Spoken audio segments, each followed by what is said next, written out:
Iran ఇక పెను యుద్ధానికి కారణమవుతుందా, దారి తీయబోతుందా? యాక్చువల్గా అయితే కనుక ఇరాన్లో ఇప్పటికీ 4-5 గ్రూపులు అయిపోయినాయి. ఖొమైనీ అనుకూల గ్రూప్ ఒకటి, అట్లాగే రాజకీయ పార్టీ అంటే రాజకీయంగా పెజెష్కియాను అతనికి అనుకూలంగా అతను చెప్పే మాట కరెక్ట్ అని వాదించే వాళ్ళు ఒకళ్ళు, ఐఆర్జీసీ వాళ్ళు ఒక సపరేట్ గ్రూపు, బసెల్ గ్రూప్ ఒకటి సపరేట్ గ్రూపు, అలాగే ఆ మత పెద్దల గ్రూప్ ఒకటి. ఇట్లా ఎవరి మాట వింటలేదు, రచ్చ నడుస్తోంది.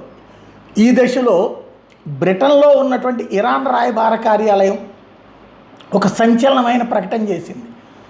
ఇక చచ్చేదాకా పోరాడక తప్పదు మనం, అలా ప్రాణత్యాగానికి ఆత్మత్యాగానికి సిద్ధపడేవాళ్ళు ఎంబసీలో మీ పేర్లు నమోదు చేయించుకోండి అని పిలిపించింది.